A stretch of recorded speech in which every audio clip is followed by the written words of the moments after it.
Hey everyone, and welcome to the channel. Today we are going to be reviewing the S.H.Figuarts Roronoa Zora from the series One Piece. Now this is the second One Piece S.H.Figuarts to be released. First was Luffy, and it was a fine enough figure, but it was lacking in some accessories and posability that it really should have. But it was a pretty cheap figure, all things considered, and a pretty good baseline for the line going forward. Now, Zora is the second release, and unfortunately, he's not that great. He's good in some areas, bad in a lot of others, and I do generally think he is a pretty rough, posable figure, but a beautiful looking figure, which is a bit of a shame. So we'll basically get right into it. So the box is designed much like the Luffy and a lot of the other S.H.Figuarts, where it's a clear window into the front and our main promo image on the side, a bunch of different promo images running along the box in a comic book style, and a bunch of main promo shots on the back.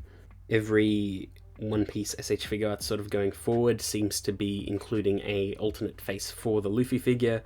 So if you don't have the Luffy or don't want the Luffy and you collect most of the One Piece line, it is going to be a bit awkward.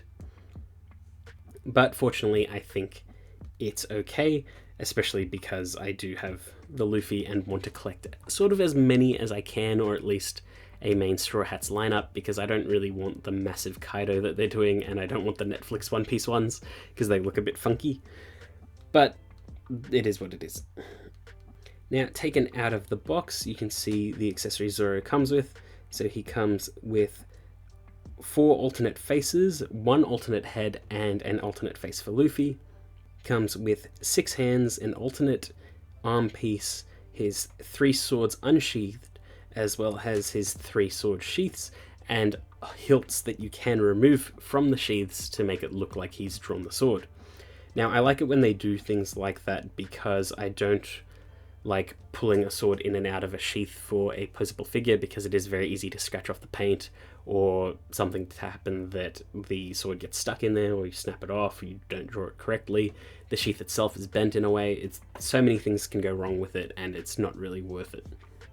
So I'm glad that they went with this. It is the easiest way to get the aesthetic working without any chance of damaging any of these accessories, because there is a lot of paint involved and it's a very delicate accessory, so I'm glad that they did the smart thing.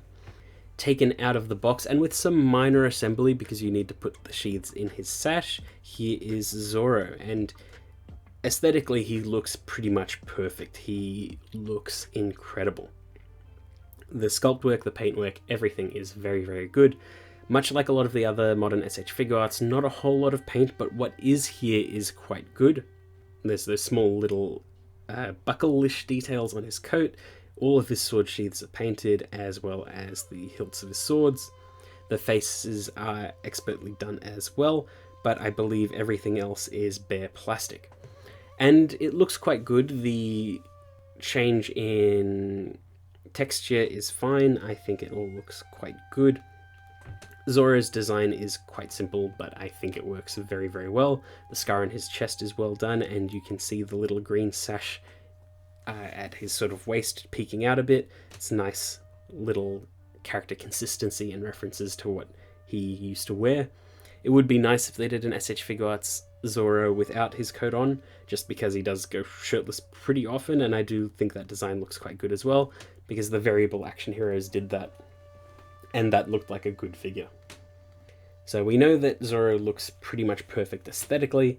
Here he is next to the S.H.Figuarts Luffy, and here he is next to the S.H.Figuarts Sanji, and I think that they scale quite well together. Looks like they're all part of the same line, which is very, very good. They all look good aesthetically, although I think Zoro is definitely the best looking one out of the bunch. But Zoro does fall apart at posability. So he's got a ball joint at the head. It's quite loose, so loose that I did pop off the head quite often on this figure, but it's fine. It's a very free ball joint, and you can bend it with the neck to look down that far and look up that far.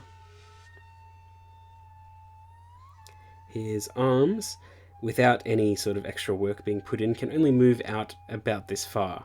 So you sort of need to pull them up and then out, which is a bit of a shame, and they're sort of at an angle because of that. There is an upper arm swivel as well as a elbow bend. There's a ball hinge at the wrist. And there's sort of a butterfly, like not really. There's all the makings of it, but it doesn't really let his arms move forward that far, which is a bit of a shame. There is a inner chest ab crunch, but it's restricted by the outer coat, which is a bit of a shame. So it can be bent, but it doesn't really give you anything at all. There is a ball joint at the waist, which allows for a bit of rotation and bending, but it is also easy for his swords to get in the way with that. His sash is on a ball joint, so it can move around a little bit, and his lower coat is a soft plastic. It's not a soft rubber, and it's not a really soft plastic like a lot of the other S.H.Figuarts do, so he can basically barely use his legs. So he can move forward a little tiny bit, and he can bend his knee that far. There is a hinge at the ankle, which allows for pivoting and bending, as well as a hinge at the toes. Now, it really sucks. You cannot use this really at all. I thought it would be better, but it really is not. It's just as bad as it seems. If you take it apart and just look at the legs separately, there are also parts on the waist blocking the legs from kicking forward. If you kick them forward too far, the legs will pop out. It's just really, really poor. So even if the waist wasn't getting in the way, his legs wouldn't have really done much anyway. It's just really annoying, very poorly designed, and frustrating for a character that you would like to have dynamic poses, or at least some sort of crouching or deep bending poses, and he just cannot do it.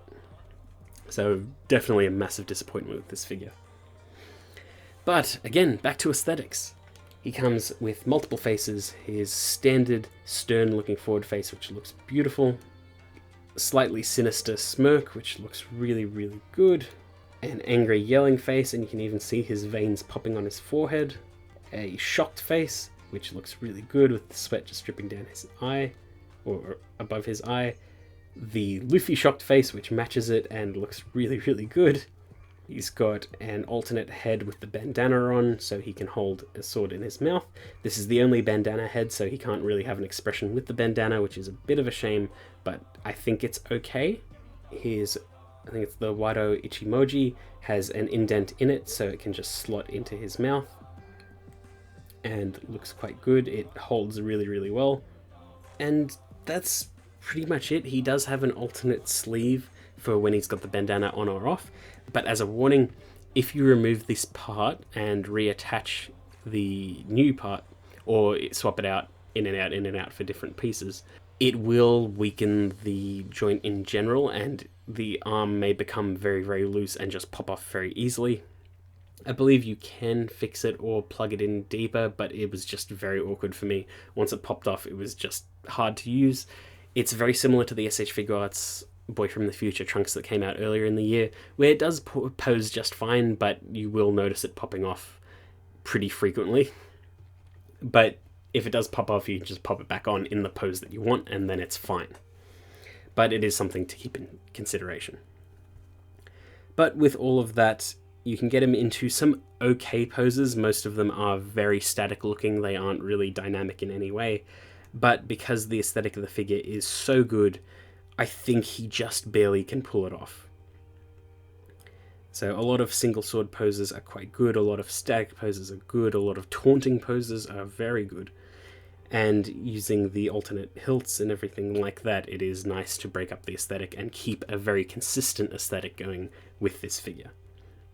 All of the paintwork on the swords is fantastic. I love the detail they've put into them. They look like they're straight out of the manga and anime. Now, I'm not super familiar with his other swords, just because of how I am in One Piece, because I'm slowly going through it in the manga. I don't know if these are the swords that he has straight post time skip, because I believe he probably has other ones further on in Wano, because this is based on his Wano style. But I can appreciate how nicely done all these swords are and all the blade work is done. Definitely where the budget for the figure went, but you can try and get him into some dynamic poses, but I do think because of the body structure and posing, even if it is a dynamic pose, it looks a bit strange. which sucks. You can't really get him into an onigiri pose, which also is just such a shame. It's an iconic pose, much like the Luffy, where it was hard to get him into a gear second pose, even though it is possible, and there is a better way to do it now that I've learnt, but that was a bit of a pain to do. This Zoro just cannot do an onigiri pose unless you do like some massive modding to it, which sucks. And it does suck as well because he looks great with the 3 swords, and it would be nice if you could do a lot of iconic poses with him like that. But he's just so restricted, and you just really have to play with what you got, and it's just such a shame that he looks this good but is such an average figure. I really, really wish it wasn't so. I really wish it wasn't Zoro that got the short end of the stick, and I do hope that if they do tackle the line again, we will get a better Zoro further down. If they do him shirtless with like the coat over his waist, I think you could get a much better figure out of this, and then they readjust the materials that the skirt is made out of. I think you can make a really, really good figure of Zoro, basically just scaling down the variable action heroes. But as it stands now, it's a really big shame that this is the one that we have to represent the S.H.Figuarts line, and it is the second One Piece S.H.Figuarts in a line that is already struggling. Now, I do have the Sanji, I have played with the Sanji, and I can say that it does get better, but it is a shame that we've had 2 less than stellar figures, especially that it is a step down from the Luffy.